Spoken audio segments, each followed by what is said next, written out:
আছেন যে পতিত স্বৈরাচার ফ্যাসিবাদের যিনি জননী আওয়ামী লীগ সরকারের প্রধান শেখ হাসিনার কর্তৃত্ববাদী শাসনের আমাদের প্রিয় নেতা রংপুর মানুষের মাটি ও মানুষের সন্তান জনাব এটিএম আজহারুল ইসলাম দীর্ঘ ১৪ বছর কারাভোগ করেছেন।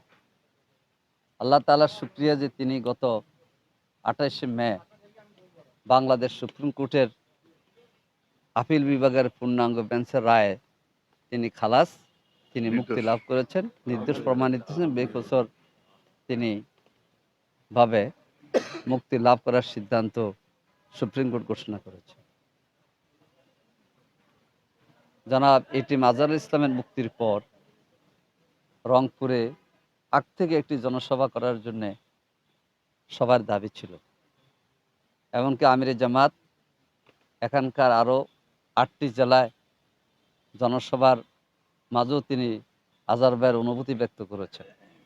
আলহামদুলিল্লাহ আগামী ৪ তারিখ আমাদের প্রিয় নেতা আমিরে জামাত, বাংলাদেশে ১৮ কোটি মানুষের ভবিষ্যৎ নেতা ডাক্তার শফিকুর রহমানের প্রধান অতিথির উপস্থিতিতে এবং বাংলাদেশ জামায়াত ইসলামীর কেন্দ্রীয় নির্বাহী পরিষদ সদস্য দীর্ঘ ১৪ বছর পর কারামুক্ত মজলুম জনতা এটিএম আজহারুল ইসলামের উপস্থিতিতে ইনশাআল্লাহ এই স্কুল মাঠে, রংপুর জেলা স্কুল মাঠে আমাদের জনসভা অনুষ্ঠিত হবে ইনশাআল্লাহ।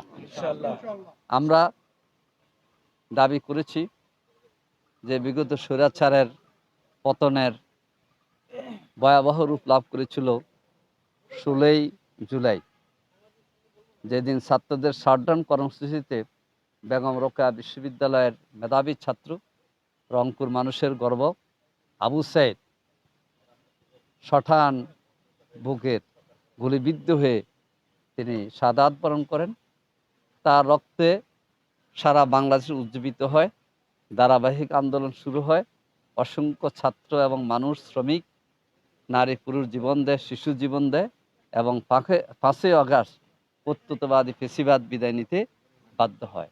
আমরা দাবি জানাচ্ছি শহীদ আবু সাইদের খুনিদের বিচার সহ ফ্যাসিস্টদের বিচার, প্রয়োজনীয় সংস্কার এবং নির্বাচনের লেভেল প্লেইং ফিল্ড তৈরি এবং এই উত্তরবঙ্গের বিশেষ করে রংপুরের মানুষের যেটা সবসময় সমস্যা হয়ে দাঁড়ায় উন্নতি অগ্রগতির ক্ষেত্রে তিস্তা মহাপরিকল্পনা বাস্তবায়নের দাবিতে ইনশাআল্লাহ এই জনসভা অনুষ্ঠিত হবে।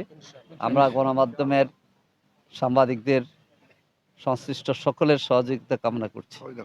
ইতিমধ্যে রংপুর জেলা স্কুলের সভাপতি ডিসি সাহেব, আজকে প্রধান শিক্ষকের সাথে আমাদের কথা হয়েছে, তারা এখানে সম্মতি প্রদান করেছেন এবং সামগ্রিক সহযোগিতা তাদের থাকবে। আমরা ইনশাআল্লাহ শান্তিপূর্ণভাবে এই সুন্দর একটি মাঠে, যাতে করে স্কুলের এবং মাঠের কোনো ধরনের ব্যত্যয় না ঘটে সেদিকে খেয়াল রাখবো ইনশাআল্লাহ।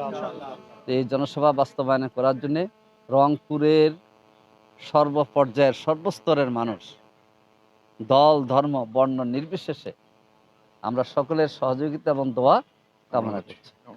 এই ক্ষেত্রে আমাদের সাংবাদিক বন্ধুরা অগ্রবর্তী ভূমিকা আমাদের সহযোগিতা করবেন ইনশাআল্লাহ। তা আমি আল্লাহ তাআলার কাছে সাহায্য চাই যে আল্লাহ তাআলার রহমতে আমরা যেন এই প্রোগ্রাম সফল করে তুলতে পারি। প্রাকৃতিক দুর্যোগ অনেক সময় হয়ে যায়, আজকে তো আবহাওয়া ভালো, সেটা সব কিছু আল্লাহ রাব্বুল আলামিনের হাতে। আল্লাহ তাআলা যেন তার গায়েবী সাহায্য দিয়ে আমাদের সকলকে সহযোগিতা করে। সমাজের সাংবাদিক বন্ধুগণ, আমাদের মাঝে আমাদের সাথে উপস্থিত আছেন জামাত ইসলামীর কেন্দ্রীয় কর্মপরিষদ সদস্য, রংপুর অঞ্চলের সহকারী পরিচালক অধ্যক্ষ মাওলানা মমতাজ উদ্দিন, রংপুর মহানগরের সাবেক আমির কেন্দ্রীয় কর্মপরিষদ সদস্য অধ্যক্ষ মাহবুব রহমান বেলাল, উপস্থিত আছেন রংপুর মহানগরের সম্মানিত আমির এবং আমাদের জনসভা বাস্তবায়ন কমিটির সভাপতি জনাব এটিএম আজম খান, উপস্থিত আছেন রংপুর জেলা জামাতের সম্মানিত আমির সাবেক উপজেলা চেয়ারম্যান মিঠাপুকুর এবং সম্মেলন বাস্তবায়ন কমিটির যুগ্ম আহ্বায়ক জনাব গোলাম রাব্বানী সহ মহানগরীর এবং জেলা সেক্রেটারি, অন্যান্য দায়িত্বশীল বিন্দু, ইসলামী ছাত্র শিবিরের মহানগর সভাপতি জনাব নুরুল হুদা, আসেনি সহ ছাত্র নেতৃবৃন্দ, আপনারা সকলে দোয়া করবেন। ইনশাআল্লাহ 4 জুলাই আল্লাহর রহমতে আমরা জনসমুদ্রে যেন দেখাতে পারি যে আমরা সবাই ফেসিবাদের বিরুদ্ধে। ফেসিস্টরা বিদায় নিয়েছে, তাদের ঠিকানা হয়ে গেছে অন্য দেশে, কিন্তু ফেসিবাদ নির্মূল না করা পর্যন্ত ছাত্র জনতার আন্দোলন চলবে। এবং এই ক্ষেত্রে রংপুর ভূমিকা সারা বাংলাদেশে উজ্জীবিত করেছে। এই জনসভার মাধ্যমে আমরা সারা বাংলাদেশের মানুষের কাছে বার্তা দেব যে আমরা ন্যায় ইনসাফের বাংলাদেশ চাই, বৈষম্যমুক্ত বাংলাদেশ চাই, উই ওয়ান জাস্টিস আমরা চাই। আল্লাহ হাফেজ। বাংলাদেশ জিন্দাবাদ, বাংলাদেশ জামাত ইসলামী জিন্দাবাদ। সকলকে ধন্যবাদ। আসসালামু আলাইকুম।